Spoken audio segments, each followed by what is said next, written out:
Good morning, good afternoon, or good evening, depending again what time you are taking this lesson. My name is Mr. Kanwar. I am a Director of Science, and today's lesson is a continuation of the B5 topic, which is Homeostasis and Response, Paper 2. So there's a Science B5 Homeostasis and Response, Paper 2, and your title today is Controlling Blood Glucose. This is lesson 6 in this series of lessons. Do remember that triples, you would be on lesson 6. However, if you're on combined, this is probably lesson 3.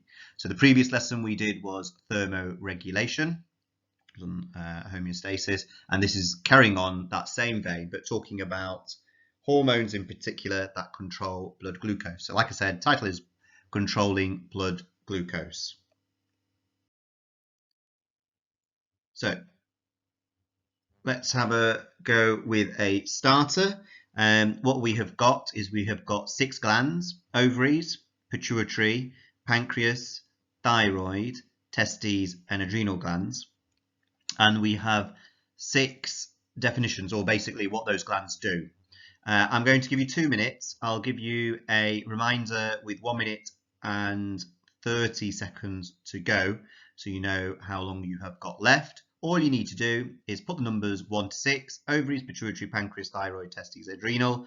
Now you have this in your books or in your notes already. You don't have to write out exactly what they do, but if you just match them, that'll be fine. If you do need to write them, that's also fine. 2 minutes already started from now, and I'll give you a reminder at a minute and then a further reminder at 30 seconds.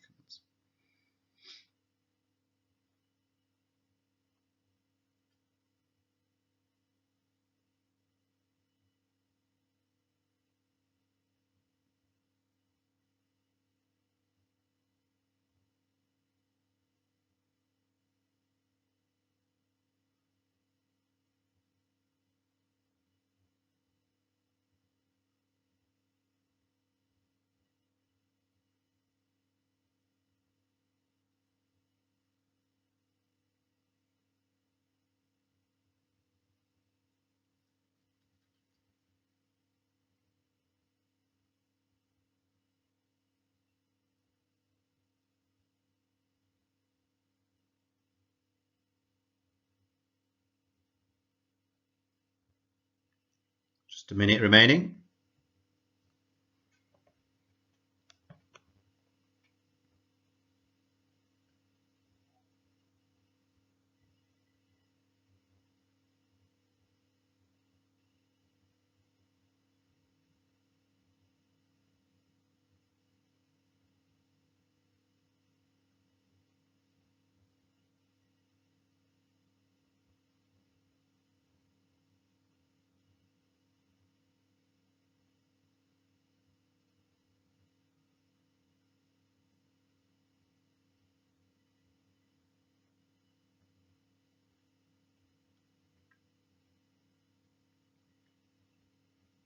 Ten seconds.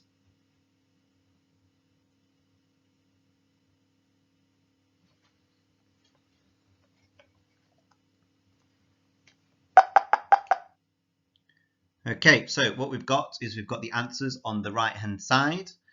So we've got ovaries, and what do? They produce estrogen, which is involved in the menstrual cycle.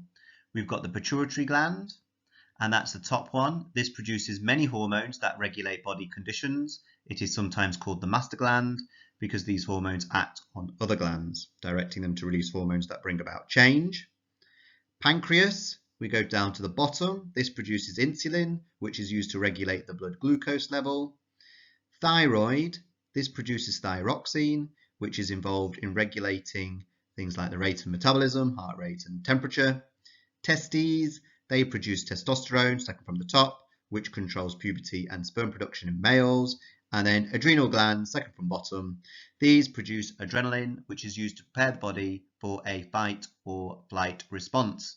These are all glands and hormones that we are going to talk about if we have already not spoken about. Make sure that you've got that list of 6 right. That list of 6 is one you do have to remember. So that's our starter. What are we going to do today? Our challenge is to describe how blood glucose levels are monitored and controlled. That's our challenge. That's generally, that could be up to 3 to 4 marks actually, those sorts of questions. Even perhaps a 6 marker if they're asking you to link it with something, or they're asking you for both. So what happens when blood glucose drops, or what happens if blood glucose increases?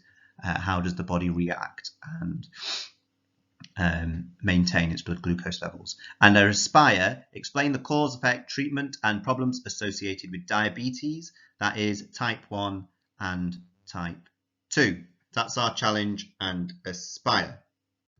So what do we want to get down? We just need to get a few notes down first. So our title, and this is just a bit of a recap, so you don't need to get this bit down, but our title is blood glucose levels, or blood glucose concentration, whichever one you wish. And let me just go back and reiterate what homeostasis is first. So our bodies like to keep their internal environment constant. We regulate certain factors such as temperature, blood glucose levels, and water levels. This is known as homeostasis. So that goes back to what homeostasis is, remember. When we or you eat carbohydrates, they are broken down into glucose. So any carbs, and remember that carbs, you can get them from potatoes, bread, pasta, rice. They're the traditional carby meals. Now all of those get broken down into glucose, which is a type of sugar. That glucose travels around in your blood. Okay, this means the levels would be really high after meals and really low if you hadn't eaten recently. So basically, if it's not just about eating sugar, because a lot of sugar isn't necessarily made from carbohydrates. So it is just, crystals of glucose and so forth. But we're talking about particularly carbohydrates here, because that's the kind of missing or secret sugar that we tend to eat. So all those carbs get broken down into a sugar called glucose, and that glucose travels around the body. That means that you have really high levels after meals. Now, it's really important that we have blood glucose levels that remain constant. Okay? If there is too much or too little glucose in the blood, that can have a disastrous effect on your body. Now, first sentence you definitely need to get down. What controls blood glucose? There are two hormones, insulin and glucagon. Now make sure that you write those correctly. So insulin, I-N-S-U-L-I-N, and glucagon, G-L-U-C-A-G-O-N. Now, what I'm going to state here, if you are on higher tier, you need to know both and how they work. If you are on foundation tier, you will be asked about insulin. You will not be asked about how glucagon works. However, you just need to recognize that glucagon is a hormone produced by the pancreas. Okay? Now let's talk about insulin. So what you can do is you can put a subtitle, insulin, and you can put these 2 points down. So insulin is released when the blood glucose concentration levels are high. So when you've just eaten something, insulin is released by the pancreas. Okay? So the pancreas releases the insulin. And what does it do? Well, it does two things. One, it moves the glucose that's traveling in the blood into the cells so that it can be used for respiration. Because remember, the equation for respiration is glucose plus oxygen. Okay, so it needs glucose and oxygen, and you produce carbon dioxide and water as byproducts, as products, and heat as a byproduct. So you need glucose to fuel respiration. So that's the first thing that happens. And the second thing that happens, it stores the glucose in the liver as glycogen. G-L-Y-C-O-G-E-N, not glucagon. So there are three words that sound very similar. Glucose, glycogen, which is the stored version of glucose, and glucagon, which is the hormone. And we've not spoken about glucagon here. Something to be aware of, glucose can be converted into fats as well for storage. So not only is it stored in the liver as glycogen, it can be converted into fat as storage. Now what I'm going to do is I'm going to give you 2 minutes now I've spoken about it, just to jot those points down. If your 2 minutes have already started, the two key parts is that second and third paragraph. So the second paragraph being it's controlled, blood glucose is controlled by the pancreas, and two hormones are released, either insulin or glucagon. And the second bit is all about insulin. That's released when blood glucose concentration levels are high, and it causes A, glucose to move from the blood into your cells for respiration, or B, stores the glucose in the liver as glycogen. You have 1:30 remaining.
Okay, just 10 seconds.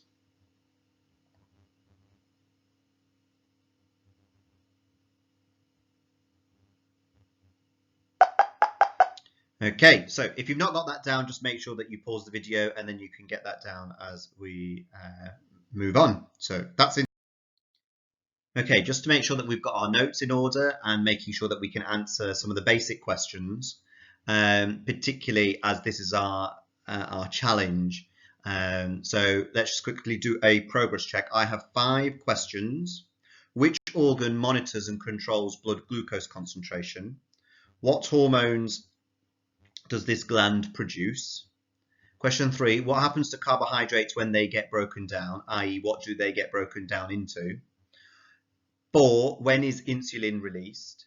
5, how does insulin lower blood glucose concentrations? 2 ways or 2 methods.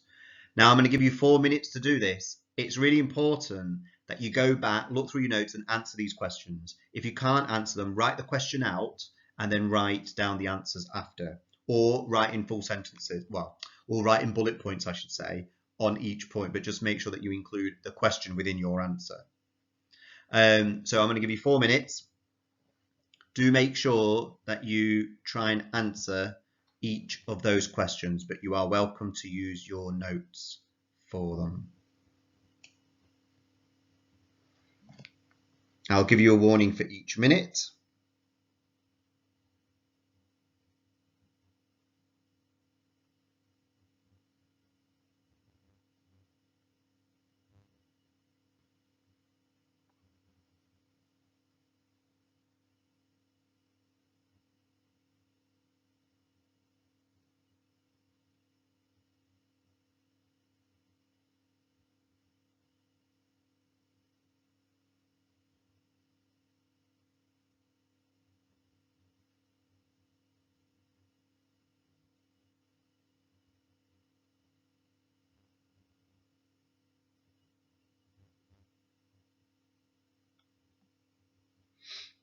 Three minutes remaining.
2 minutes remaining.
"30 seconds remaining.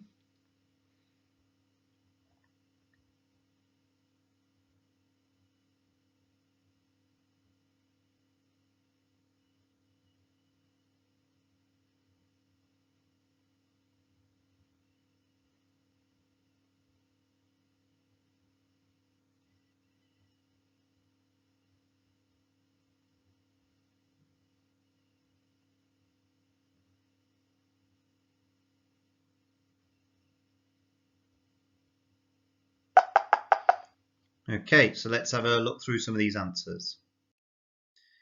So, which organ monitors and controls blood glucose concentration? The answer is pancreas. What hormones does this gland produce? Insulin and glucagon. Unfortunately, if you did spell glucagon right, incorrectly, you cannot get the mark. It's so important that because you've got glucose and glycogen and glucagon, you must spell glucagon correctly. Okay. What happens to carbohydrates when they get broken down, or what do they get broken down into? That would be glucose. When is insulin released? Well, it's when blood glucose concentration is high, or after a meal, if that's what you said. How does insulin lower blood glucose concentration? 2 ways. It moves glucose from the blood into the cells, or B, stores glucose as glycogen in the liver. So they are your 2 answers. Right, the next part, and this is important that we take this into consideration. This part is for higher tier students only. If you're combined science students, you can skip to the end of this lesson now, because that is pretty much it for foundation tier. However, if you're higher tier or triple students, you must continue. And we now talk about glucagon. So again, you'll need to write these notes down, but I'll talk through them first. So glucagon is released when levels are low, so that's blood glucose levels are low, and that causes glycogen from the liver to be broken down and released back into the blood as glucose. Now, in times of starvation or high energy, so i.e. you're doing lots of exercise, you can also convert the fats and proteins into glucose as well. Okay, so that's what glucagon does. I will give you 1 minute to jot that down.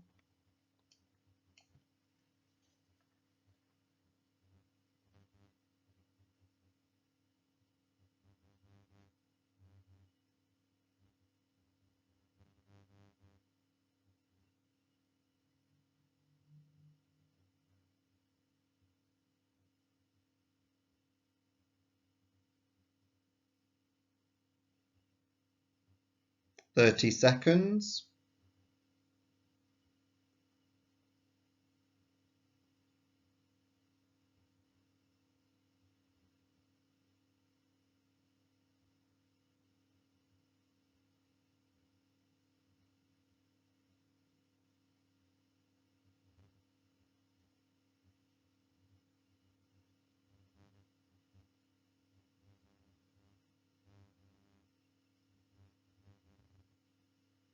Okay, so hopefully you've got down the definition of what glucagon does, when does it get released, and its role. Now, what we can do is we can produce a diagram where we link all of those together. So let me just show you how it's all linked, because it goes back to the idea of something called negative feedback. Now, negative feedback is something that we introduced when we spoke about thermoregulation. That continues here. So what you've got, and you don't need to get this down because I have a better diagram on the next slide, but I want to show you exactly what's occurring. So this is where we've got normal blood glucose levels. Yep. So when we've got normal blood glucose levels, what I should say is that's where we always want to return. Now, if there is low blood glucose, that will do two things. One, as you can see, glucagon causes the glycogen to be broken down and released, therefore brings it back down to normality, or glucagon can convert fats to glucose, and that brings it back down to normal. Now, if the opposite was true, we had high blood glucose levels, so i.e. we've eaten just, say it's just after lunch or something, rather than before we were starving before lunch, what would happen is insulin would be released, and that causes the glucose to be used for respiration. And then that would bring down the glucose levels, and you would return to normal glucose levels. If you've got high also, the second thing that could happen is it causes glucose to be stored as glycogen, and because you're taking glucose out of the blood, you will get a return back to normal blood glucose levels. So that's how we can display it. Now, the reason I've displayed it like this but not asking you to get it down is because of this section here. Now, this section is clearly, as it's labelled, that's the higher tier only section. The likelihood of a question coming up is quite high. Doesn't mean that it will, but some sort of question on blood glucose generally comes up. This is the foundation tier section, and this is the higher tier section. But considering that only higher tier students are left on this video for this section, this diagram here is better in the fact that it shows you quite clearly how it works. So what I'm going to do is I'm going to give you 3 minutes to get this diagram down. I like flow diagrams because it shows you diagrammatically exactly what we've just spoken about. And also, the exam board likes to give you certain flow diagrams where they ask you to explain it or describe what is happening, or perhaps some of the boxes would be missing and you'd be asked to fill in some of the boxes. So I'm going to give you 3 minutes to get that down. Whilst you are getting that down, I'll quickly again just explain it in terms of how you would go about answering your exam questions the same way. So there are two things that can happen. 1, 2. So 1, exercise, so blood glucose goes down, or you're starving. I mean, that's just one example. So if you're exercising, the pancreas adds glucagon, and then glycogen gets changed back to glucose. That could be one scenario.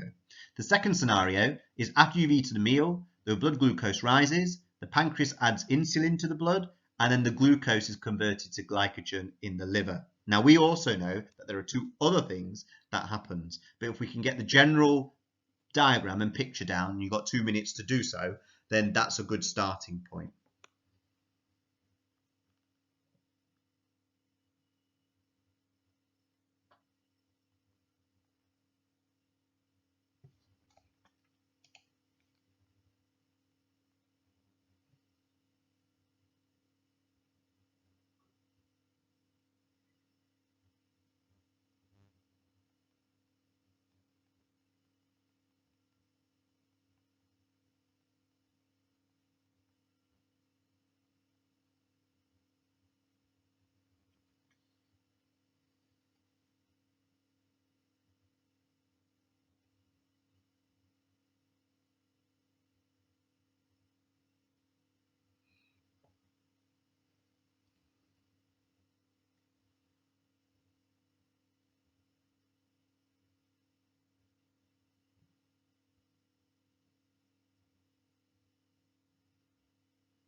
Just a minute remaining.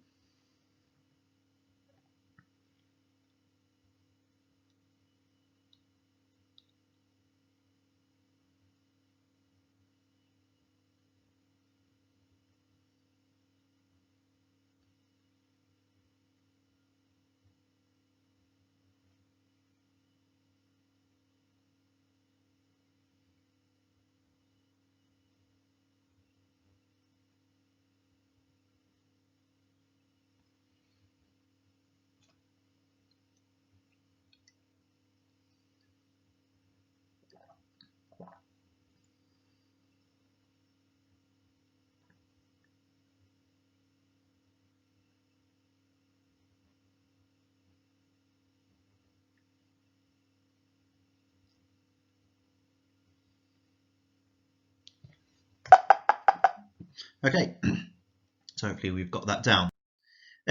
Now, there's some questions for you to think about, and I'm not going to give you long to think about them.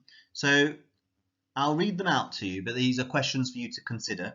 How does insulin act to reduce blood sugar? How else can we reduce blood glucose levels in our blood? How does glucagon act to increase blood sugar? And other than glycogen, where else can blood glucose be raised from? And what I'd like you to do is, I'm not going to put a timer on this, but if you pause the video here, if you'd like to look through your notes and answer those questions, that would be great. Now these, remember, are higher tier only questions generally. So how does insulin act to reduce the blood sugar? How else can we reduce blood glucose levels in our blood? How does glucagon act to increase blood sugar? And other than glycogen, where else can blood glucose be raised from?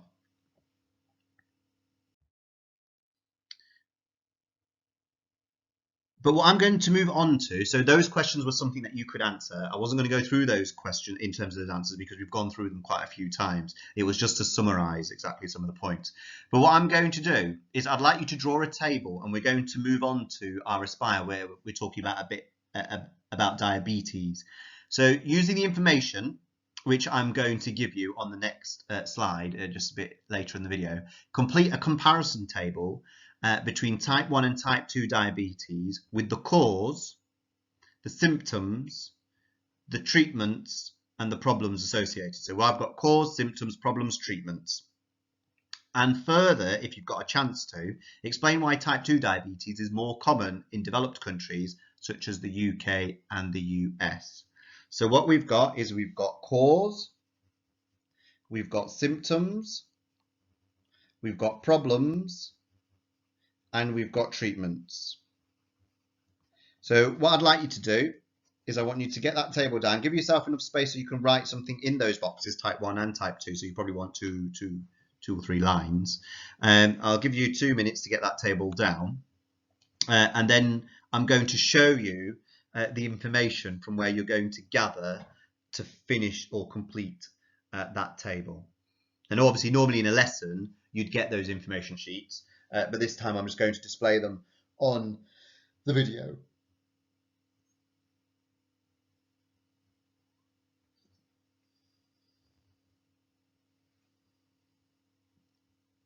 Minute 30.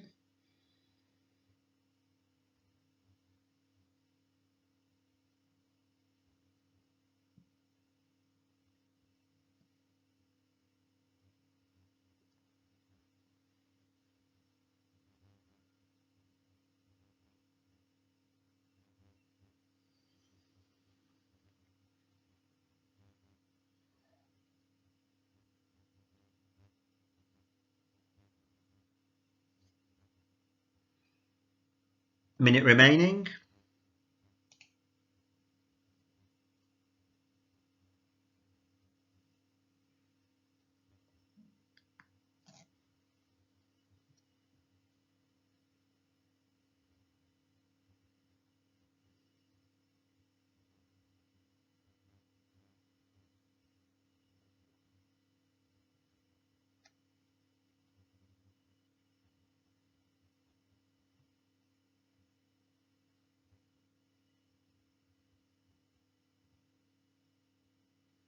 Just under 20 seconds.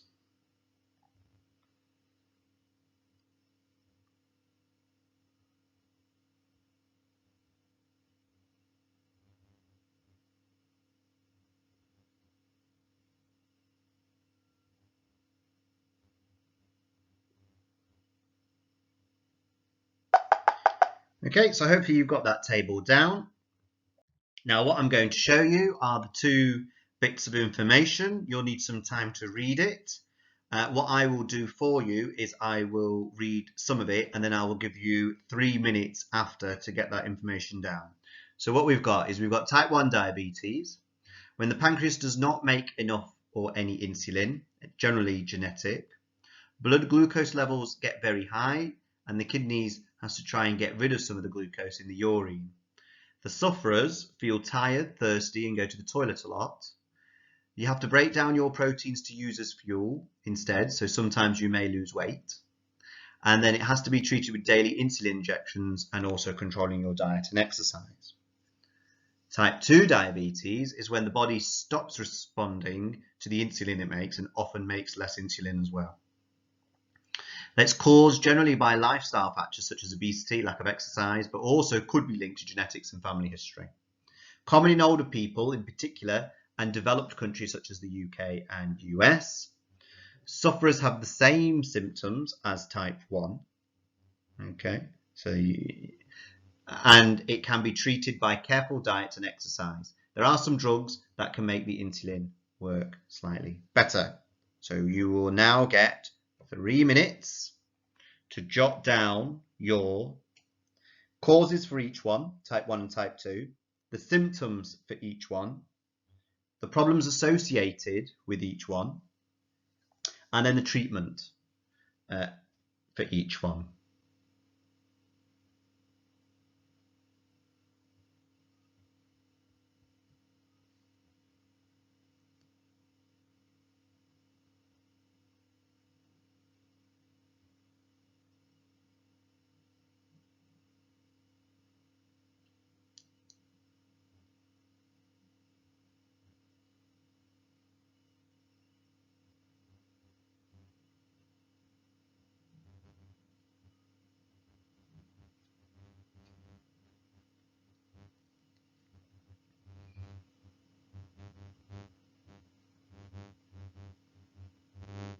Two minutes remaining.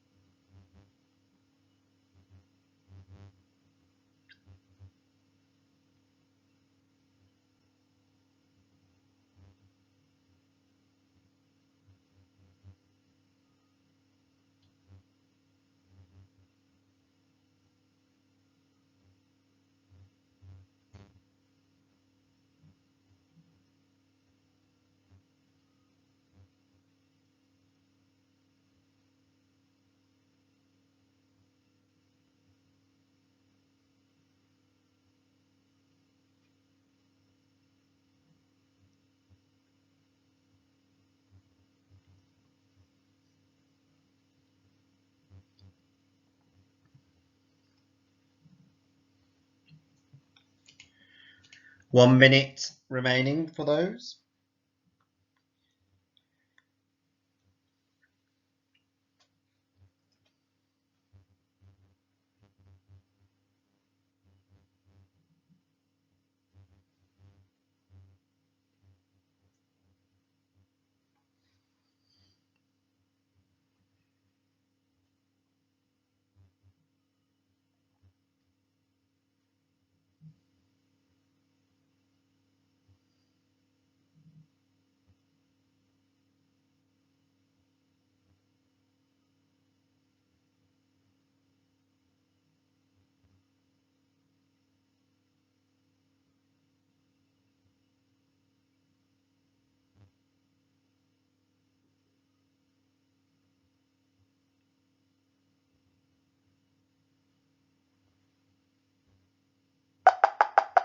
Okay, so let's go through our table. So we've got type 1 and type 2. Let's go through the causes for both.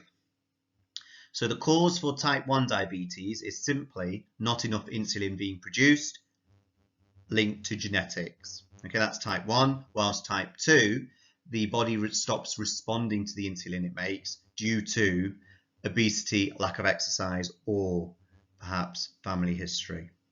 Okay, so that's your answer for the cause. The symptoms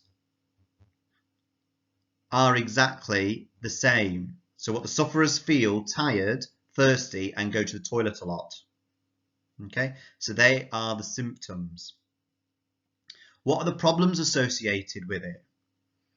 Well, the problems generally associated with it is that you might lose weight very quickly. Okay, so that's generally the biggest problem. Or you start breaking down, well, the same reason, you start breaking down proteins, and that can cause the same problem. But also you might have to change your diet and exercise. Not only is that a treatment, but that's also maybe a problem because you might not be able to eat certain foods. And then the treatments, for type 1 diabetes, you need insulin injections and obviously diet and exercise. Whilst type 2 diabetes, it's definitely careful diet and exercise. And then sometimes you can get a drug that makes the insulin work better. So they are your answers. Pause the video if you've not had enough time to jot those down, but otherwise we can continue to our true and false quiz questions. This is the last chance we've got just to check to make sure that we've got everything right. What I'm going to do is a question is going to flash up. All you need to put down is T or F. If you get them wrong, then just jot down the right answer after we've done them. So let's start off with number 1. The 2 hormones that control blood glucose levels are insulin and glucagon. True or false? Question 2. Insulin causes glucose to be released into the bloodstream. True or false?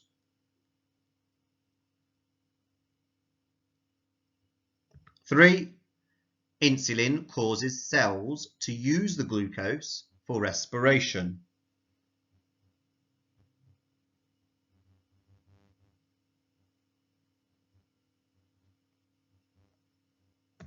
Question 4. Glucose is stored in the liver as glycogen.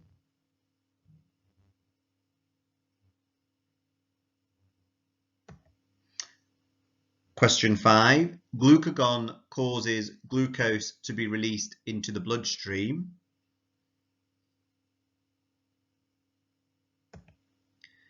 Six, glucagon causes glycogen to be made.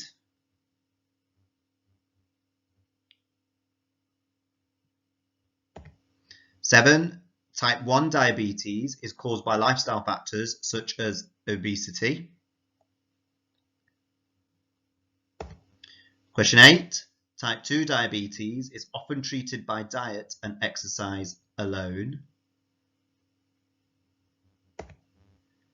Question 9. Type 1 diabetes is treated using insulin injections. Question 10. Type 2 diabetes is common in older people and obese people. Question 11, symptoms of diabetes are tiredness, thirst, and going to the toilet a lot. And then the final one, scientists are researching ways, number 12, scientists are researching ways to cure diabetes with stem cells. Right, so hopefully you've got 12 true and false. If you haven't, just pause the video, otherwise I'm going to run through them. The 2 hormones that control blood glucose are insulin and glucagon. True. Insulin causes glucose to be released into the bloodstream. False. Insulin doesn't cause that. That is just your blood sugar. That's just you eating. Or it is glucagon. Number 3, insulin causes cells to use the glucose for respiration. Now that is true because one of the things that it does do is it moves glucose into cells for respiration. 4, glucose is stored in the liver as glycogen. True. 5, glucagon causes glucose to be released into the bloodstream. True, because it converts glycogen into glucose, that's why. Number 6, glucagon causes glycogen to be made. False, that's what insulin does. 7, type 1 diabetes is caused by lifestyle factors such as obesity. False, that's type 2. 8, type 2 diabetes is often treated by diet and exercise alone. Generally, that is true. Okay, you can get some medication, but for most people, it's just diet and exercise. So that's true. Number 9, type 1 diabetes is treated using insulin injections. True. 10, type 2 diabetes is common in older people and obese people. True. 11, symptoms of diabetes are tiredness, thirst, and going to the toilet a lot. True. 12, scientists are researching ways to cure diabetes with stem cells. It is true. Hopefully we managed to get most of those correct. If we haven't, just go through your notes and have a look through. Now to finish off, what I've got are some exam questions. We're not going to spend a massive amount, well, we're going to spend the right amount of time going through them. So hopefully we've managed to get most of this or most of the notes down. If we haven't, that's absolutely fine. Pause the video and get those notes down. However, let's crack on with some of the exam questions. I'm going to give you just 1 minute for these two. So question number 1, if you can't see that, is a person with type 1 diabetes does not produce enough hormone insulin. Where is the hormone insulin produced?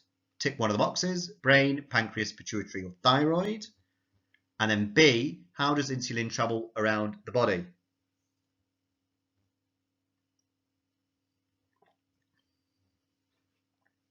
"20 seconds.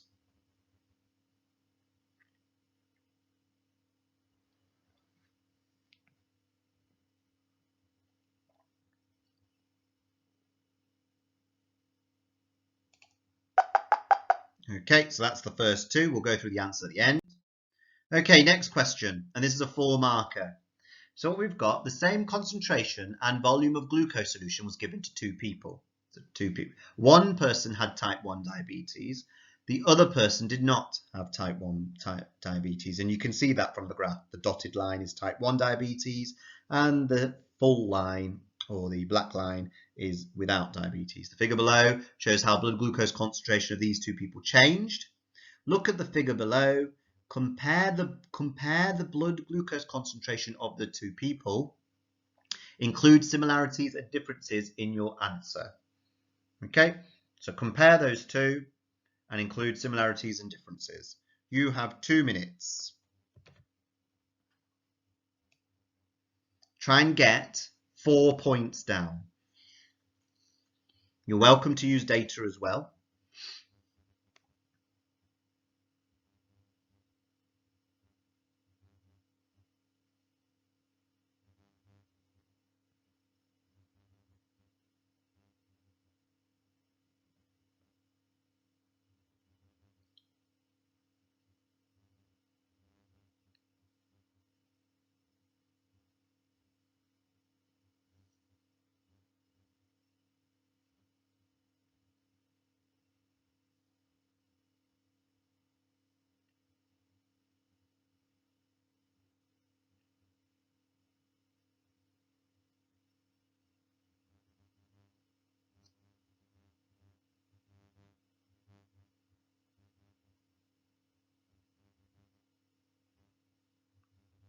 A minute remaining. Just remember to point out the obvious.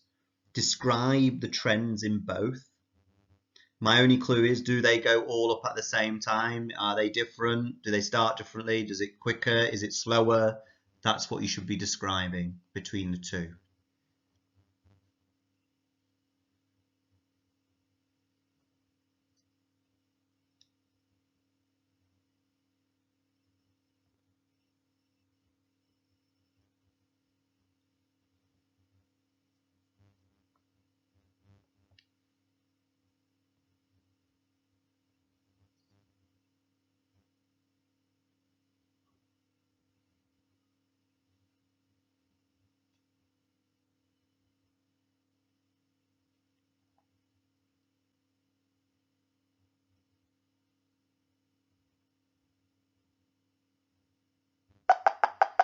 Okay, and then the final question.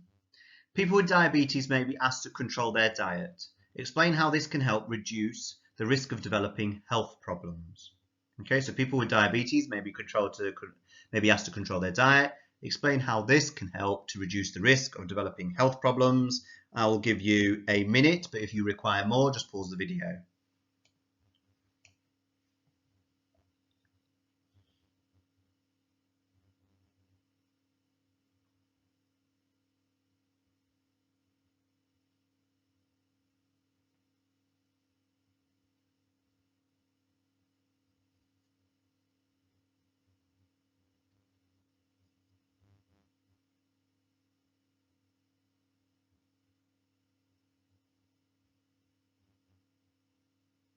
"30 seconds.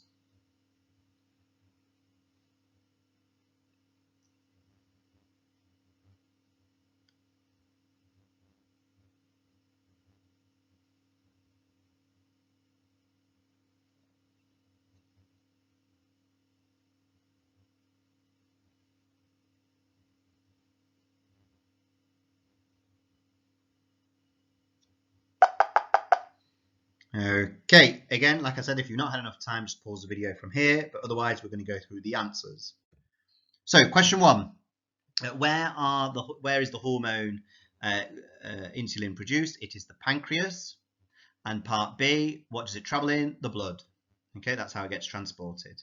Now, what you needed to put down for the graph question is that 2 general points, the concentration rises and falls in both. But the concentration is always higher in the person with diabetes, or it rises higher with the person in diabetes. Now, if you use figures to help, that would be fine. So those 2 points you need to get down. And then any of the 2 following. The concentration rises more rapidly in the person with diabetes. The concentration stays high for longer in the person with diabetes. Concentration does not return to the starting level with the person with diabetes, yet it does for the person without diabetes within 90 minutes. Okay. Now part D, the final question, explain about healthy lifestyles. It reduces the carbs, the glucose, and the sugar in the diet, okay, if you control it. So blood glucose concentration does not increase as much. If you're not going to have as much blood glucose concentration, then you're not going to be as tired, or you are not going to urinate as much, or you are not going to feel thirsty, or get kidney disease. So remember those things that it causes, i.e. the symptoms. So you can be tired, you can go to the toilet a lot, or you can be thirsty, or you can get kidney disease in the fact that kidneys have to work harder. So they are the things that you can reduce if you don't have higher blood glucose concentration. Okay, hopefully you managed to get a minimum of half marks on there. The questions at the end were a foundation at the end paper. So at the end of the paper, so you're looking at a grade 5. For you to achieve that, you needed at least half marks for that. Okay, so that was roughly the kind of level that you would be working at. Right, I'd like you to thank you in joining me for this lesson. So this lesson was controlling blood glucose. It was lesson 6 if you are doing triple, or lesson 3 if you're doing combined, on how we control blood glucose concentrations through hormones. My name is Mr. Kamwar. Thank you for joining me, and I'll see you again for your next lesson. Goodbye.